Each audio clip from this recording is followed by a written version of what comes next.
All right, we are live. Okay, welcome Scrum Masters and Agilists from all over the world to the 2021 Global Scrum Master Summit. My name is Omar McNeil, and I'm the curator for the team building tools and practices for Scrum Master track.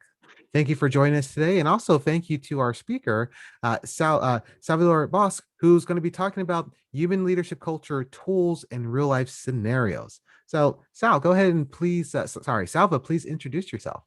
Hello, and welcome everybody.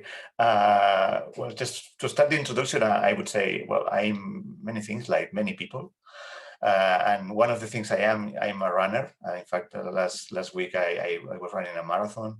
And I believe also that most of the things at the workplace and in life have analogies with running. Like, for example, that in order to be successful, you have to have fun at work, at life, and also if you run.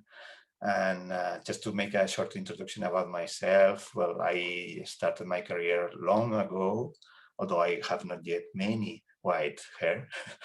I have some white hair, and I still remember when I was working for mobile teams long before the iPhone was born, which is a long time ago.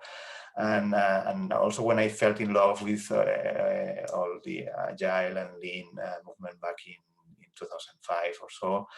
And just some time ago, I decided also that I wanted to contribute to build a culture at the workplace based on human values, where people could develop themselves and people could thrive. And this is my dream. And the purpose of this session for me is just to help spread the word about several contributions for many authors out there and myself, my own experience about how to make this real, a human leadership culture, and which is a long path, which is also a continuous improvement path, but it's also a fun path, like a marathon.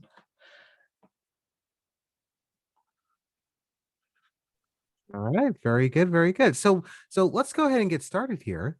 So the first question I have for you is, what's a human leadership culture, and what does that have to do with Scrum?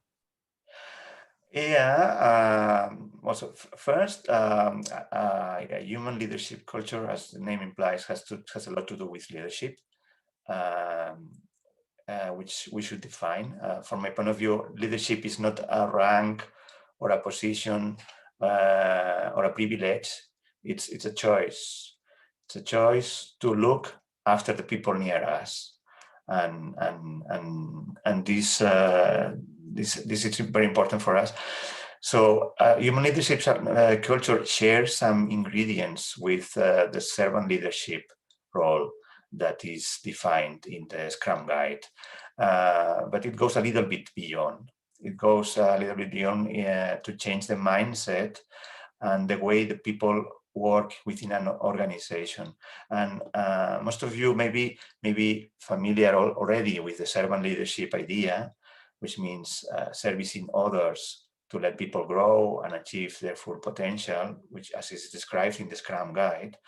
And this mindset and this attitude is based upon self-awareness, about listening, about empathy with others, which are the things that light the way to empower the people, to allow them to fulfill their capabilities at work. And the Scrum Master, as a servant leader, which as described in the Scrum Guide, is great. But now I would like to talk to you about additional things, additional ingredients that complement the servant leadership in the Scrum Guide. And in fact, I'm going back to the origins of the servant leadership. I don't know how many of you know where was the servant leadership concept created. It was not in the Scrum Guide. It was long before. In fact, it was in the 70s, in 1970. A gentleman called Robert Greenleaf wrote a book about servant leadership, defining the attributes, including empathy, including self-awareness that should be included within the attitude of servant leadership. And if you know, for example, Bill Campbell, who was one of the most important coaches in Silicon Valley. He was one of the coaches for Larry Page, for Sergey Brin, for Eric Schmidt, for Steve Jobs, and he said that leadership is about recognizing that there is greatness in everyone. So there is no one in this world that should be ignored. And the job of a leader is to create the environment where that greatness can emerge. So that's the role of the leader, acting as a servant leadership. And let me use also a metaphor, no? A metaphor coming from nature. If you think about the shade of the tree, or the light of the sun, or the water to drink, all of these are ingredients that create environments where humans can live and thrive. And at the workplace, you also need these kind of ingredients to increase the engagement in people and to allow Scrum teams or any kind of team to foster the growth of the company, of the organization they work for. And these ingredients are not water or light. Are ingredients like active listening, are ingredients like people empowerment, are ingredients like creating a sense of belonging within the organization, are clarity about the objectives that the team has to follow, are also the notion of having an impact so that our job, our work has some impact on the society, on the environment, and this brings engagement. This brings the difference between people working just as if they were obliged to work in comparison with people that are fully engaged, because they fully show the motivation. And this is, of course, based on psychological safety, which is really a must in order to create this environment for people to grow, along with shared purpose and many other things that include these attributes for leadership in a human culture. And last but not least, I would mention a mindset that includes walking the talk instead of talking the talk. Because if all of this is just are just buzzwords that are not part of the attitude of the leaders within an organization, then all of this won't work. No? And along the conversation, I like to mention some examples of real life examples that this is not just philosophy or Buddhism, that this is real in organizations like BMW, for example, in the car automaker with headquarters in Germany, where it was created a Human Leadership Manifesto. I will explain a little bit in detail after some time. And or for example, in Michelin, the big corporation of the tire manufacturers, that also launched a program some years ago, was called Responsabilización, to empower the people at the front line to make decisions autonomously. And this, as we will see, this contributed to many benefits for the company, for Michelin, and also, of course, for the well-being of the employees. We will talk a little bit, if you wish, a little bit more in the next minutes. And I'm talking a little bit about the ingredients that a team needs in order to create this environment.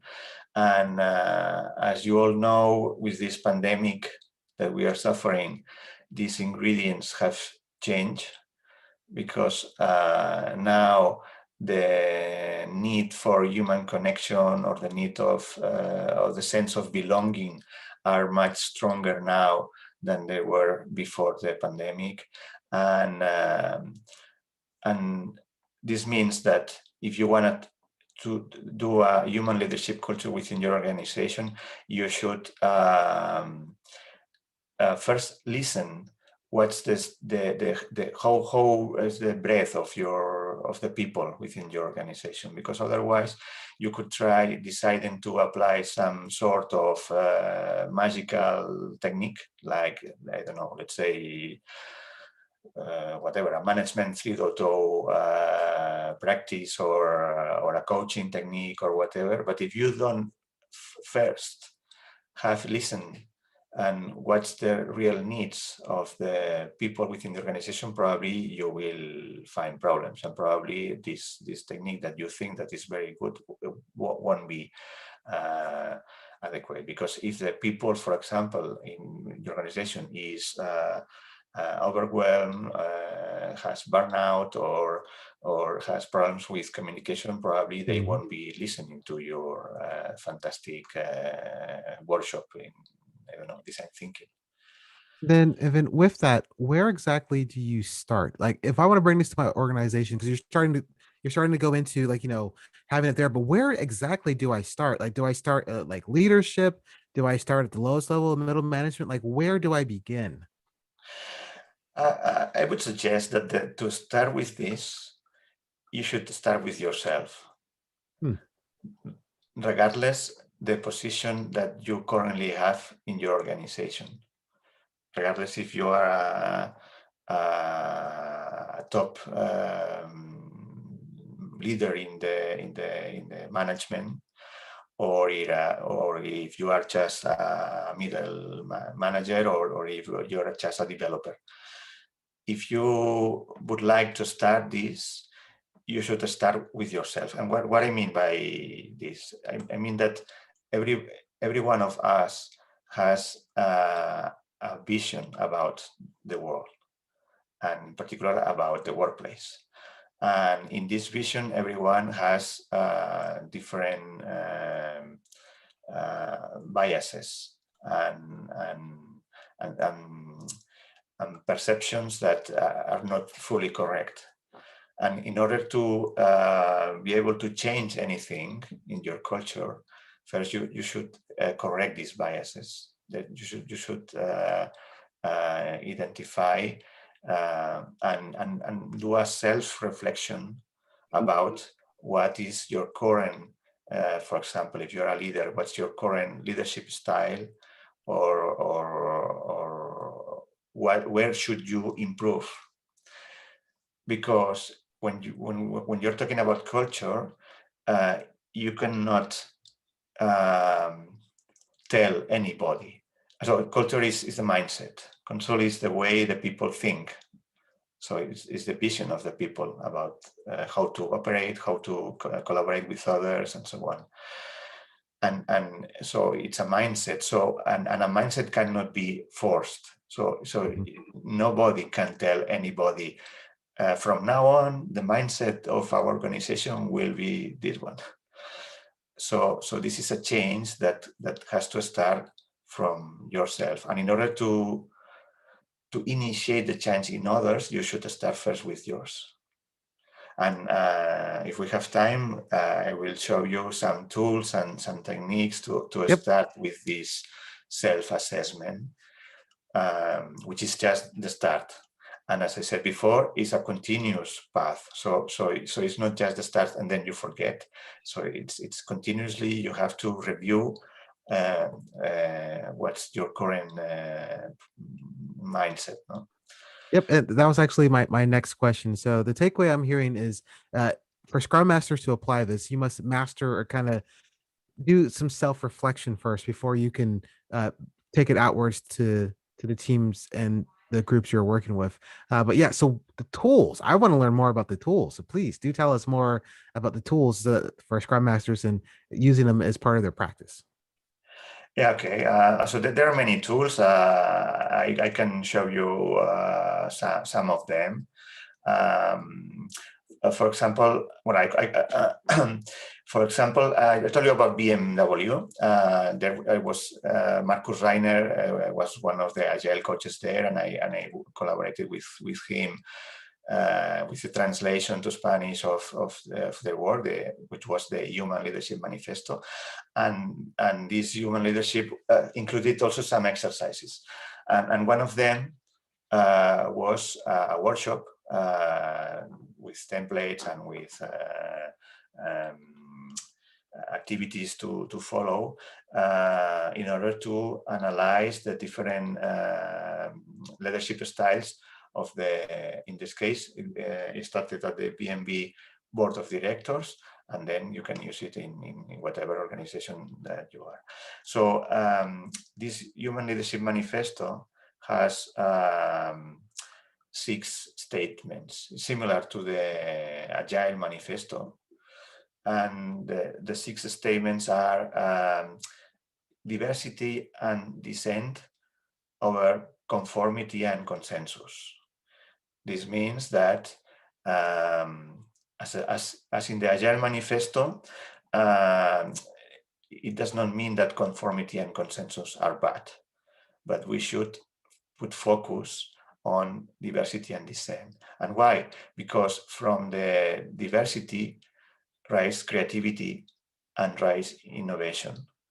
And this is what we should foster, to try to foster innovation and creativity, and this is also based on psychological safety. So eliminate the fear that anybody can suggest ideas, so that nobody will get penalties for suggesting a bad idea. This is just a learning process, and well, this is one of the statements from the Human Agile Manifesto. Another one is the purpose and trust over command and control. This means that the team should have a shared purpose and trust each other. And the traditional command and control way of doing things, that the manager tells the people what to do, should be and should be not prioritized, instead of giving people, giving teams a purpose. No? And the third statement is contribution to networks over position in hierarchies. This means that instead of fostering, trying to get up to the ladder in the hierarchy, we should foster the collaboration between different areas, try to break in silos, and try to making a network of within the organization, that where, for example, the HR department can collaborate freely with the marketing department, or the different divisions can collaborate. No? So, and the 5th statement of the manifesto is growing leaders over growing leaders. So this is the mandate from everybody, including leaders, to grow leaders over leading followers. So we are not leading people; we are trying people to grow. Okay, and the last one is exploring the new with courage over exploiting the old with efficiency. This means that we should be courageous. We should have we should be brave and try to tackle the new things that are out there waiting for us, that could bring innovation and growth, instead of trying to, by fear maybe, keeping the focus on the old things that we already know, but probably in a competitive market can get us out from the market, because we have been too conservative. No? So all of these 6 statements in this workshop are are analyzed. So the people that participate in this workshop receive 2 colors, also 2 post-its with 2 colors. And for each of these statements, each people makes a reflection about how is himself or herself positioned against any of these statements. For example, if I think that I still have some orientation to control the team, to do some micromanagement, then I should make an assessment about myself and try to identify this.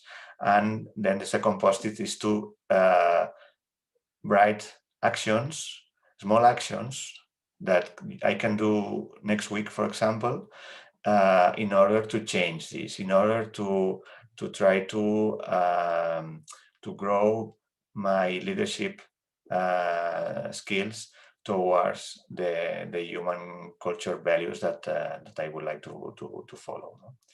And this is a individual exercise, and then like in following liberating structures stream, then you join with your colleague on your side, and you exchange the feedback from this exercise, and then after this you join the team of 2 join with another team of 2, and then they present the results. So this is just one example for introspection about the leadership styles of each members that participate in this culture change. Another example is, for example, the captain's log, which is a log of the decisions that I have made as a leader in the past week. And I just write it down, the decisions that I just allocate 20 minutes per week to write it down, the decisions that I made in the last week. And then I just write it down and wait some time, maybe 1 week, 2 weeks. And then after 2 weeks, I review it. I review what were my decisions. And probably, if I were now, I would have taken another decisions in terms of being aligned with a human leadership culture. And this brings me a learning that in order to allow me to stop reacting to actions that happen to me, and I tend to answer with a decision that is sometimes is not really has not a really good analysis of the decision, and instead of reacting, now I have more data, objective data, to let me have more clues about what would be the best decision I could make in similar situations. So this is also again a data-based, a data-centric approach to get data out from my decisions, to analyze my behavior, and to improve with time. And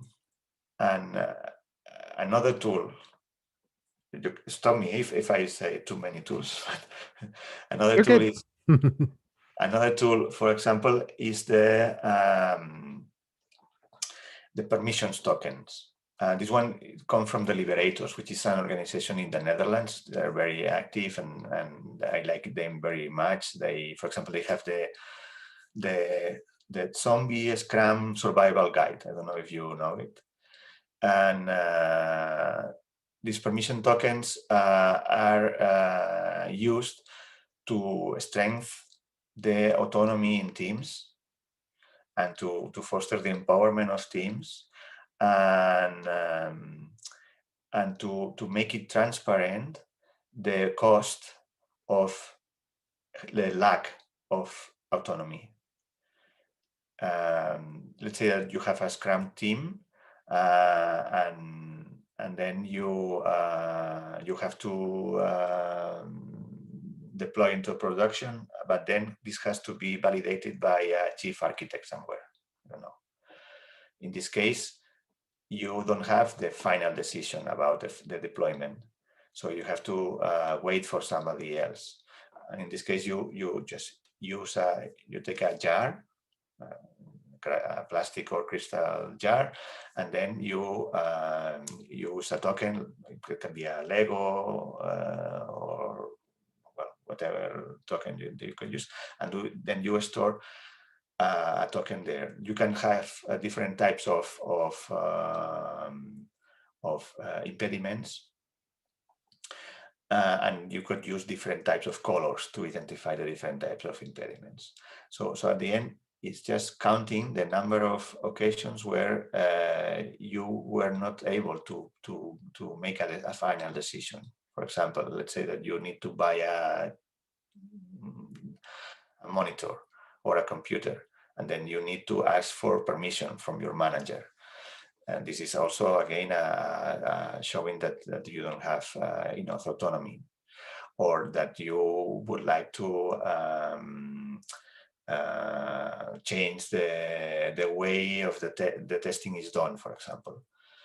So if you have to be under supervision from anybody, then this permission token game can help you identify the amount of times of occasions where you have been stopped or blocked by external decisions, but not only counting the blocking, but also counting the impact of these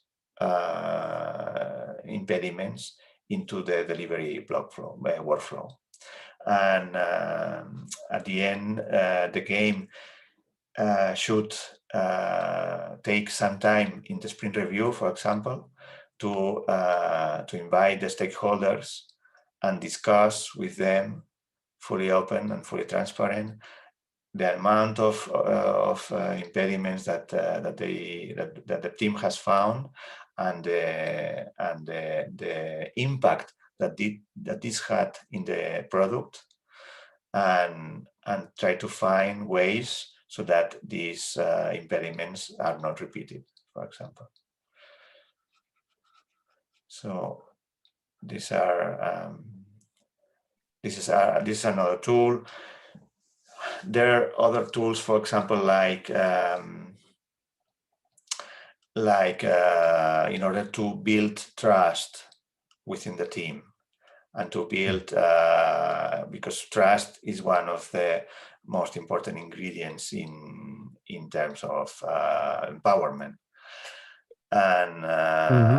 And there is a team trust canvas designed by Alexei Pikulev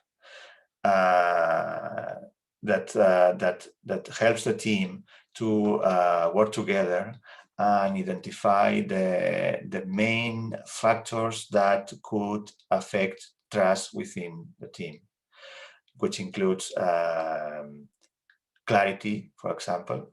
So, for example, if in a team the roles are not clear, or there is some kind of mistrust or ambiguous situations, then the experience from the team suffers from this lack of clarity. And then let me just show you the canvas. Moment. Yeah, can you see it? Okay. Yes. Yeah. So first, the team works on the clarity, and then the team works on the connection of the people within the team. So because at the end, it's very important, as we said before, to build human connections within the team, and it's natural for people to follow other people with whom they build relationships, and And in this case, the team works together to analyze what can improve our relationships as team members, and how can we reduce conflicts, for example, as team members. No? The other quadrant is about compassion. Compassion is the ability that to put faith in the rest of the team, so that team members, since every team member needs to care about each other, we need to know if the team is ready to show concerns within the team. This is also again related with psychological safety. No? So the ability to show if we are ready as a team to show compassionate feelings with others is very important to build trust. And another factor that is analyzed in this canvas is value. The values that are aligned with our way of working, and to identify as a team which are the values that join us as a team, and how can we as team members be aligned with these values. The competency part of the canvas allows the team to build confidence on which are the topics, or which are the skills, or which are the technologies where we are strong, and where can we be innovative, and how do we grow our capabilities and our skills. No? And the last one is the commitment, the ability to believe that we can stand out in front of the adversity, for example, in front of the trouble, that we as a team are able to be against any danger that can be against our objectives as a team. And in this part of the canvas, we work about how could we take responsibility and how could we fulfill it. Okay. Then we work about the contribution, which is what are the results that we are getting done, and how do we as a team reward the contribution to these results. So this is also trying to foster the need of a shared purpose, and to build a culture that is based on a common objective within the team, building trust. And consistency is about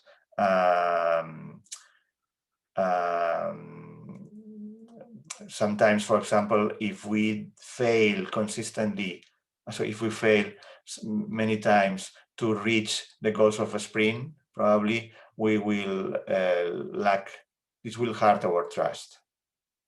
So we need to work on this. We need to work on what are the factors that affect our consistency as a team, and so that we can be feeling proud of ourselves. And the most important square of this canvas is the what else. What else is important for us to Yep. allow to raise the voice of every other team member that can hide any kind of different need, request, or suggestion or idea that can help improve the trust within the team. So these are some examples there are many tools. I don't know if you want to continue with the tools, or if you want to continue with the tools. For example, I can mention it has a very sexy name. It's the Detox Checklist. Let's take a look. It's a checklist that was designed by Michael Zanini and Gary Hamel in his Humanocracy work, and it's again an opportunity to evaluate your leadership style and the actions from based on the actions from last week, but in the form of a checklist. For example, you could ask yourself if, for example, did I play it safe last week when I should have been bold, for example? And this is something that you should make a really honest assessment with yourself, since we all know that urgency or pressure is always there, and we are always tempted to sacrifice the being compliant with our values and so on, and in comparison with following what we believe in. So in this case, there is a list of questions to ask ourselves, like, for example, did I disregard the human cost of a decision? For example, or another one, did I fake enthusiasm for one of my boss ideas? You're like, yeah, boss, that's great. I think we're all guilty of that every once in a while. Yeah. So everybody of us, I think, we have already sometimes done one of these things. And the point here is to try to identify. This is, again, we are in a psychological safety environment with ourselves. Mm-hmm. So we should not cheat ourselves and try to hide the fact that we have still things to improve in our leadership style, and if we want to be aligned with the values that we believe in. And for example, you could also run a hackathon with the leadership area of your organization. So instead of a programming hackathon, you could use a hackathon to design the experiments to be applied in order to foster a new culture within your organization that works towards a human culture. And this also, again, this is described in the work by Michael Zanini and Gary Hamel, and there are templates and guidelines there that you can follow. But just as a summary, the guidelines include the fact that first, it's important that all these activities have to be invitations. So it's not a good idea to send a meeting invite to the people that you think needs to be there, and try to expect that everybody will follow your rules, because it has to be an invite, because nobody can be obliged to change its mindset. We need people that are willing to do by themselves. So once you have people that are willing to to do, then you can propose the solutions, you can start a hypothesis to test, and then define what specific actions can you do, and how will you measure these actions in terms of success. And at the end, you define a set of actions that orchestrate transformation within your organization that is defined based on your own specific needs. So, well, there are many other things, but I don't know if in the audience there is any kind of question or topic you would like to cover. Yes, thank you, Salva, for like I actually pulled up the trust the team trust canvas, and I'm going to start using that with I'm gonna experiment with one of my teams and building it out. So thank you for sharing that and the other tools. But yes, Q&A. So any questions for Salva on everything we covered today about human leadership culture, some of the scenarios from BMW, as well as some of the tools that were shared? What questions do we have from the audience? And Paco, I think you said you're having issues with your microphone. So if you want to drop a question in the chat, you can do that.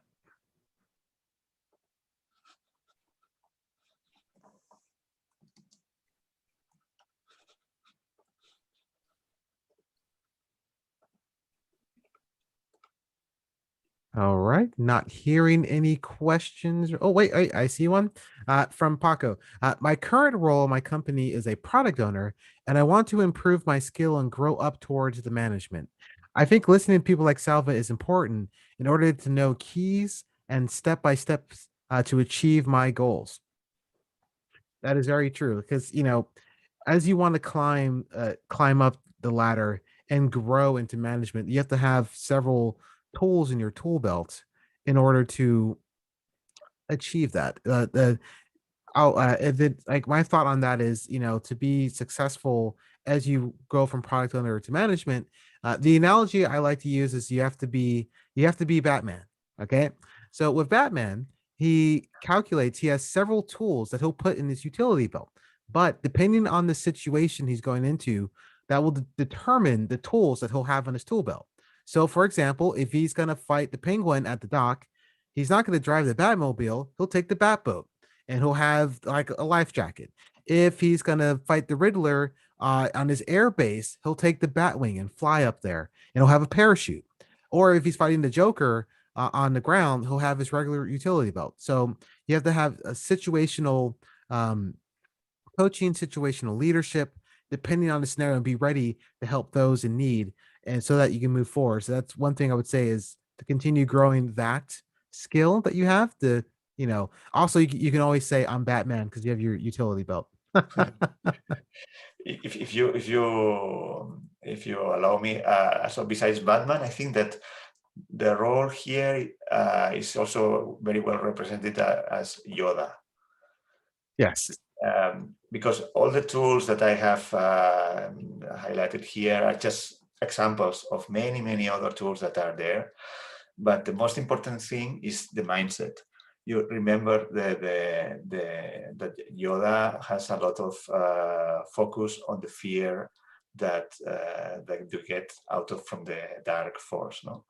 And fear is also a really important thing that you should tackle if you are going to go to this way of enlightenment. The point of, for example, understanding that if you want to change your organization, you don't have to ask for permission. You can always ask for forgiveness. Yep. And there are many examples that, for example, in the National Health Service in the UK, there was a woman, Helen Bevan, that was working there as a nurse, and she started a movement that changed completely the NHS organization based on a bottom-up initiative without the permission from the management. the management, in fact, after seeing the results of the initiative by Helen Bevan, they acknowledged the exceptional result, and then they praised her. So it's important to know that besides tools, the most important thing you need is it's a mindset that is fully aligned with your awareness. There is another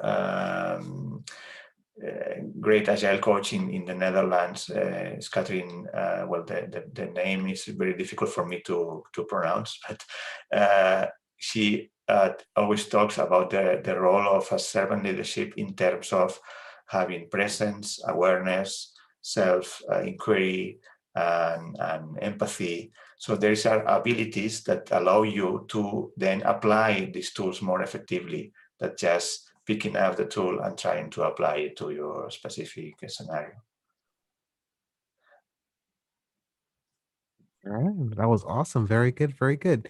Any other questions for Salva before we sign off for today? Paco, I'm checking in the chat too, just to make sure you didn't sneak anything in. I'll give you a second if you're typing anything.